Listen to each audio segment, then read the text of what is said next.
Көпшілігіміз өзіміздің арманымыздағы үйді сатып алғымыз келеді. Бірақ өз үйіңізді таңдаған кезде абай болыңыз. Өйткені әлемдегі барлық үйлер бірдей емес. Сәлем достар, сіздермен Топ Қазақ. Сізге ақша берсе де бармайтын топ 10 қорқынышты үйлер туралы айтатын боламыз. Сонымен кеттік.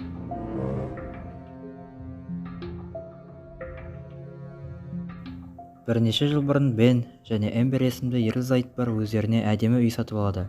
Олар өте қуанышты болды. Өйткені олар 2 қабатты үйді $108,000 сатып алады. Бірақ қуаныштары ұзаққа созылмады. Өйткені ол үйде жыландар бар екен. Ерлі-зайыптылар қатты қорыққаннан үйді сатуға бел буады. Бірақ ол үйді ешкім сатып алмады.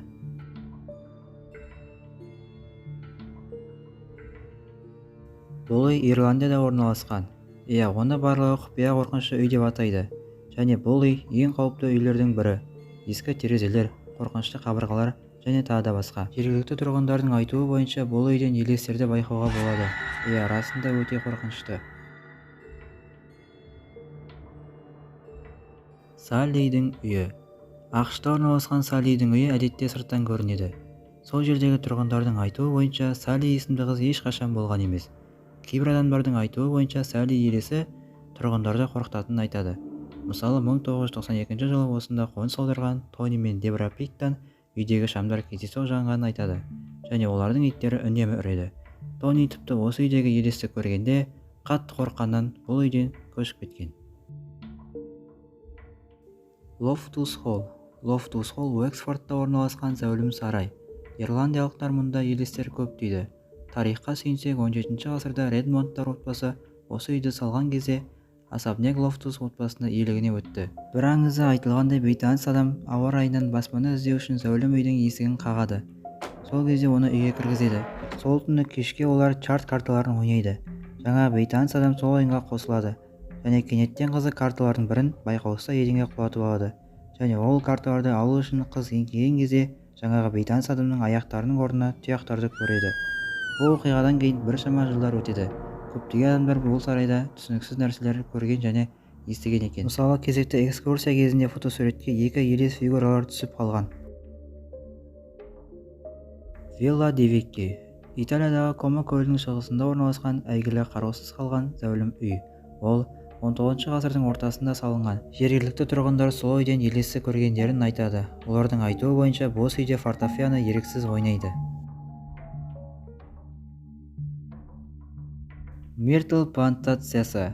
Луизианада 1796 жылы генерал Дэвид Брэдфорд салған әйгілі Мирт плантациясы бүкіл Америкадағы ең мистикалық және қорқынышты орындардың бірі болып саналады. Өйткені мұнда 10,000-нан астам елестер өмір сүреді деп адамдар айтады. Қазір үй елеске толы, және үйдің ішінде жиһаздар ешкімнің көмегінсіз қозғалады, және терезелерде алақанның таңбалары пайда болады екен.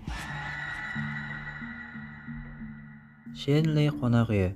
Нью-Йоркте орналасқан Шенли деп аталатын қонақ үйде 16 жасқа дейінгі балаларға әкімшілік жауап бермейді, және қонақ үйге қонуға тыйым салынған. Егер сіз сол қонақ үйге барсаңыз, ол қонақ үйге қонуға болмайды. Бұл қонақ үйде 10-нан астам адам жоғалып кеткен. Тірі қалған адамдардың айтуы бойынша есіктер өзімен өзі ашылып жабылады, және қонақ үйдің айналасында жүрген елестерді жиі көреді екен.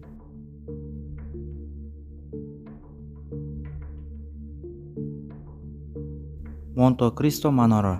Бұл Джуния қаласының ең әдемі ғимараты және тарихи мұрасы. Бұл ғимарат 1885 жылы викториандық стильде тартымды көріністе салынған, және ең қорқынышты жағдай 19 ғасырдың аяғынан бастап орын алды. 19 ғасырда осы үйде болған сілкіністерден кейін көптеген адамдар зардап шекті. Сондықтан Монте-Кристо залы ең қорқынышты үй болып саналады. Қазіргі уақытта бұл үйде мұражай мен дүкен бар.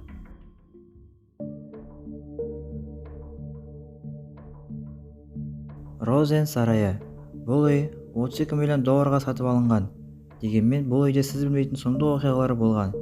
Ерлі-зайыптылар осы үйді сатып алған, және олар тыныш өмір сүре алмады. Кейінірек үйде әруақтар өмір сүретінін байқайды, және оларға ұнамайды. Және осы жағдайдан кейін ерлі-зайыптылар үйдің иесін сотқа береді. Ерлі-зайыптылардың айтуы бойынша бұл үй елестерге толы.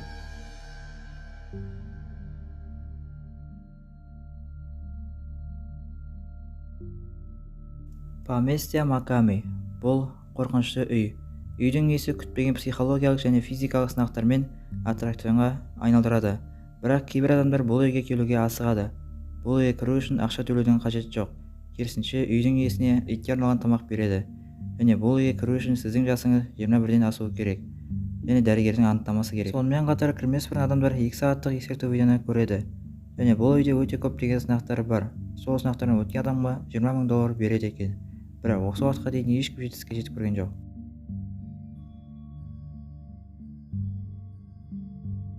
Сонымен достар, сіздерге қай үй қорқынышты болды? Комментке жазып өтеміз. Және видеоны лайк басып каналға тіркелуді ұмытпаймыз. Бүгінге осы, сау болыңыздар.